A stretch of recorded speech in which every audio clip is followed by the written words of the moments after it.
तो वेलकम है आपका मेरे यूट्यूब चैनल पे फिर से। तो हम लोग देख रहे हैं सीडीएस का मैथ्स का सिलेबस। और ये हमारे जो हाईलाइटेड टॉपिक्स है ये हम पहले ही कर चुके हैं और उनके साइड मैंने उनके पार्ट्स लिख रखे हैं, आप जाके वो टॉपिक उन पार्ट में देख सकते हैं। तो हम लोग आज के वीडियो में हम लोग करेंगे 4 टॉपिक, ठीक है। तो वो 4 टॉपिक है prime and composite number, test of divisibility by 2, 3, 4, 5, 9 and 11। और तीसरा टॉपिक हमारा मल्टीपल्स एंड फैक्टर, एंड जो चौथा टॉपिक है आखिरी टॉपिक होगा वो होगा फैक्टराइजेशन। तो ये 4 टॉपिक हम लोग इस पार्ट में करेंगे, 6th पार्ट में। तो शुरू करते हैं अपना video with prime number and composite number. तो हमारा 13th टॉपिक और आज का फर्स्ट टॉपिक क्या है, वो है prime numbers and composite numbers, ठीक है। तो हम देख लेते हैं प्राइम नंबर्स क्या होता है। तो हमारे प्राइम नंबर्स क्या होते हैं, प्राइम नंबर्स के 2 फैक्टर्स होते हैं, ठीक है। ये सबसे पता होना चाहिए। प्राइम नंबर्स के होते हैं क्या, 2 फैक्टर्स। और वो 2 फैक्टर्स क्या होते हैं, एक होता है नंबर 1, ठीक है, मतलब जो 1 से हो, और दूसरा होता है इटसेल्फ, ठीक है, जो 1 से डिविजिबल हो और खुद से डिविजिबल हो, उसको कहते हैं प्राइम नंबर्स। ओके, तो प्राइम नंबर्स कौन कौन से होते हैं ये आपको पता होने चाहिए। आपको 1 से लेके 100 के अंदर के प्राइम नंबर्स पता होने चाहिए। तो मैं आपके लिए लिख देता हूं, वो होता है 2, 3, 5, 7, 11, 13, 17, 19, 23, 29, 31, 37, 41, 43, 47, 53, 59, 61, 67, 71, 73, 79, 83, 89 एंड 97। ये है टोटल 25 नंबर जो 1 से 100 के बीच में है, और जो प्राइम नंबर्स है, ठीक है। तो ये नंबर्स आपको याद होने चाहिए आपको। ओके, तो ये होते हैं हमारे प्राइम नंबर्स, ठीक है। अब आगे देखते हैं, जब प्राइम नंबर्स की हम बात ही कर रहे हैं तो हमको को प्राइम भी देख ही लेते हैं। तो हमारा को प्राइम क्या होता है, ठीक है। को प्राइम नंबर्स हमारे कौन से होते हैं, को प्राइम नंबर्स हमारे वो प्राइम नंबर्स होते हैं जो हमारे जिनके HCF होंगे वो हमेशा 1 होंगे, ठीक है। जिनके HCF हमेशा होंगे क्या, 1, मतलब हाईएस्ट कॉमन फैक्टर जिनका हमेशा 1 होगा। अब HCF कैसे होता है आपको पता होगा, अगर नहीं पता है तो मैं आगे फर्दर अपने वीडियोस में एक्सप्लेन करने वाला हूं, उसमें देख लेना, ठीक है। तो जैसे हमारा 7 एंड 9 इनका HCF हमेशा 1 होता है, तो ये हमारे को प्राइम हो जाते हैं। एक और एग्जांपल ले लेते हैं, 15 एंड 16, ठीक है, इन दोनों का भी HCF 1 आएगा, तो ये भी हमारे को प्राइम हो जाते हैं। ओके, तो अब आगे देखते हैं। तो आगे हम देख लेते हैं कॉम्पोजिट्स नंबर। तो हमारे कॉम्पोजिट नंबर्स कौन से होते हैं, तो कॉम्पोजिट नंबर्स वो होते हैं जिनके मोर देन 2 फैक्टर्स होते हैं, ठीक है।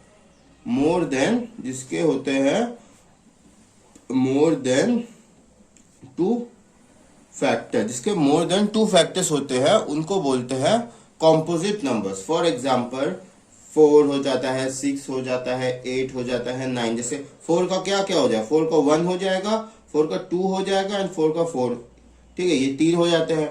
9 का देख लेते हैं, 9 का क्या क्या हो जाएगा, 9 का हो जाएगा 1 हो जाएगा, 3 हो जाएगा और 9 वो खुद से हो जाएगा, ठीक है। इनके है ना 2 से ज्यादा फैक्टर्स है, इनको बोलते हैं कॉम्पोजिट नंबर्स, ठीक है। इतना समझ गए। अब आगे हम अपना अगला टॉपिक देखते हैं, टॉपिक नंबर 14 जो हमारा है वो है अपना टेस्ट ऑफ डिविजिबिलिटी।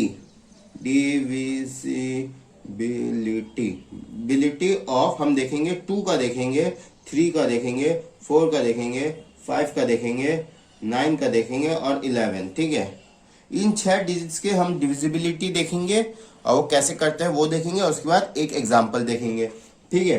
तो मैं यहाँ पे लिख देता हूं इन 6 के डिविजिबिलिटी क्या क्या होते हैं वो। तो टेस्ट ऑफ डिविजिबिलिटी में हमको क्या देखना है, 2 के। तो 2 के टेस्ट ऑफ डिविजिबिलिटी में हम ये देख सकते हैं, the unit place of given digit is either even और जीरो, ठीक है। तो जो यूनिट प्लेस में जो डिजिट होता है वो आइदर इवन होगा या तो वो जीरो होगा। ओके, तो अगर 3 के में देखते हैं तो 3 में क्या बोलता है, the sum of given number is divisible by 3। तो जो टोटल नंबर होगा उसको जब ऐड करेंगे उनका सम डिविजिबल बाय 3 होना चाहिए। ठीक है, तो उससे हम डिविजिबिलिटी ऑफ 3 चेक कर सकते हैं। तो डिविजिबिलिटी ऑफ 4 कैसे चेक करेंगे, the number formed by the last 2 digit is divisible bye 4। ठीक है, जो नंबर हमारा बनेगा उसका जो लास्ट 2 डिजिट बनेगा वो हमारा 4 से डिविजिबल होना चाहिए। ठीक है, आगे क्या बोला है, the unit place digit is either 0 और 5।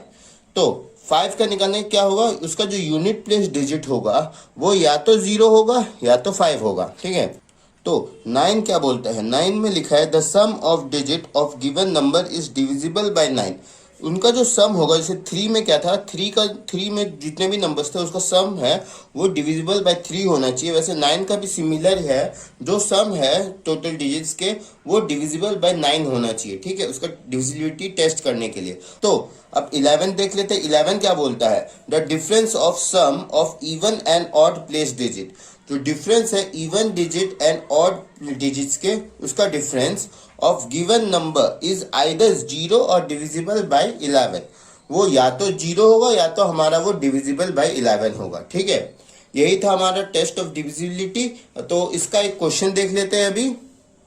क्वेश्चन क्या देखा, which of the following is not divisible by 3। इनमें से कौन सा डिविजिबल बाय 3 नहीं होता है।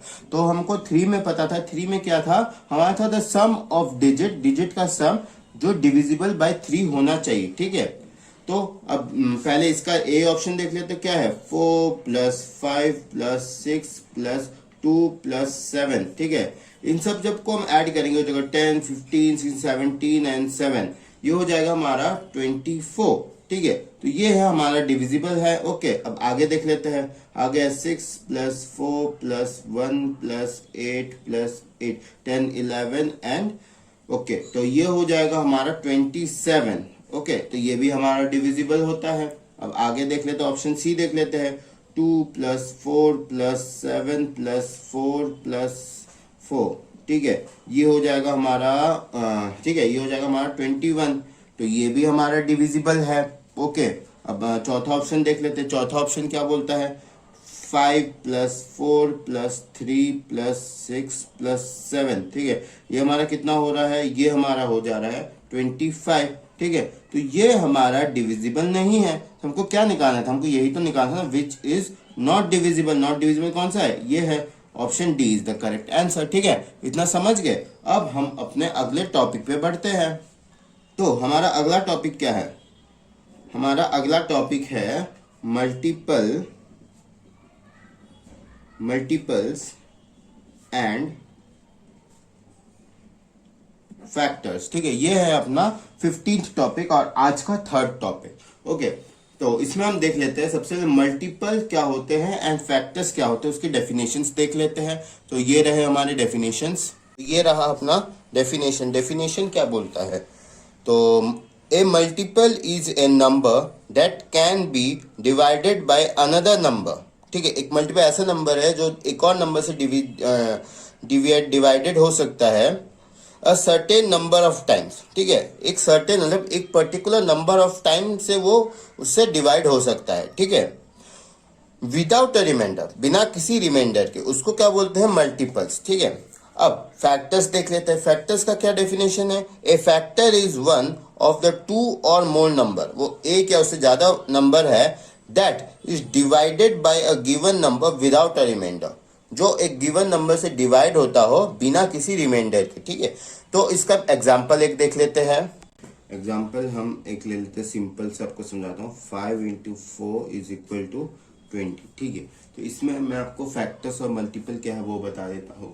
तो 5 जो है, ठीक है, जो 5 है हमारा, ये हमारा फैक्टर ऑफ 20। ठीक है, 4 जो है हमारा, ये है हमारा फैक्टर ऑफ 20। ठीक है, 4 और 5 हमारा है फैक्टर ऑफ 20। और ये क्या है, ये है हमारा multiple of 4 and multiple of 5। ठीक है, यहाँ से फैक्टर समझ गए, ये है मल्टीपल एंड फैक्टर्स, ये है बेसिक एग्जाम्पल। ओके, इसके क्वेश्चंस जो हम समझेंगे वो आगे देखेंगे हम लोग। तो हम अपना अगला टॉपिक देख लेते हैं, 16th टॉपिक और आज का आखिरी टॉपिक, वो है हमारा फैक्टराइजेशन। वो क्या है? फैक्टराइजेशन। ठीक है, हमारा आज का आखिरी टॉपिक फैक्टराइजेशन, वो देख लेते हैं। तो फैक्टराइजेशन क्या बोलता है? सपोज हमको 70 का फैक्टराइजेशन करना है, तो हम क्या करेंगे? 72 मतलब 35, इधर आ जाएगा 5 7, तो 2 इंटू 5 इंटू 7 जो है ये है हमारे फैक्टर्स। ठीक है, ये क्या है हमारे? ये है हमारे फैक्टर्स। ठीक है, इतना समझिए। अब हमको देखना क्या है? अब हमको देखना है कैसे होता है अलजेब्रिक फैक्टराइजेशन। ठीक है, तो हम लोग एक अलजेब्रिक एक्सप्रेशन ले लेते हैं, हम लोग एक अलजेब्रिक एक्सप्रेशन ले लेते हैं। ठीक है, तो अलजेब्रिक एक्सप्रेशन क्या लेते हैं हम लोग सपोज कर लेते हैं 5xy। हम लोग इसके फैक्टर्स लिखते हैं, इसके फैक्टराइजेशन करते हैं। ठीक है, तो इसका फैक्टर्स क्या हो सकता है? सबसे पहले ऐसा हो सकता है 5xy, मतलब क्या हो सकता है इसके फैक्टर? इसका एक हो सकता है 5, एक हो सकता है x एंड y। ठीक है, अब आगे एक बार ऐसे कर लेते हैं 5xy। तो इसमें फैक्टराइजेशन का क्या होगा? इसमें फैक्टर्स हो जाएंगे 5x एंड y। ठीक है, अब एक और ऐसा तरीका लिख सकते हैं। ठीक है, एक ये कर सकते हैं। इसमें क्या होगा हमारा? ये हो जाएगा 5y और दूसरा फैक्टर क्या हो जाएगा? x। ठीक है, ये हो गया। अब इसका एक और तरीका है, इसको ऐसे लिख सकते हैं हम 5 इंटू x इंटू y। इसमें क्या हो जाएगा? इसमें हमारे हो जाएंगे 3 फैक्टर्स, 5x एंड y। हो गए 3 फैक्टर्स। ठीक है, अब एक एक्सप्रेशन लेके देखते हैं हम।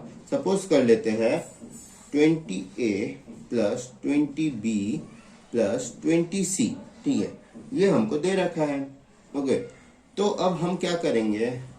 हम ऐसे कर सकते हैं 20 होगा, 20 को लिख लेते हैं कॉमन और ये हो जाएगा हमारा a plus b plus c। ठीक है, इसमें हम क्या देखना है? ये है होता, इसको हम लिख सकते हैं और इसको हम अलग अलग लिख सकते हैं। क्या लिख सकते हैं वो देख लेते हैं। इसको हम लोग लिख सकते हैं, ये हमारा है न्यूमेरिक फैक्टर, ये हमारा क्या हो जाता है? न्यूमेरिक फैक्टर, और ये हमारा हो जाता है अलजेब्रिक फैक्टर। ठीक है, ये हमारा हो जाएगा अलजेब्रिक फैक्टर। ठीक है, इतना समझ गए? ये था हमारा फैक्टराइजेशन के बारे में। ये हमारा बेसिक छोटा सा टॉपिक है, इसको हम लोग बड़े बड़े क्वेश्चंस में यूज करेंगे और तब हम इसको और अच्छे से समझेंगे। तो आज का वीडियो इतना ही था। अगर आपको वीडियो पसंद आया तो लाइक शेयर एंड सब्सक्राइब कर देना एंड कमेंट प्लीज कर देना, क्योंकि आपके कमेंट से ही मेरे को मोटिव मिलता है आगे वीडियो बनाने के लिए। तो थैंक यू और मिलते हैं अपने अगले वीडियो में।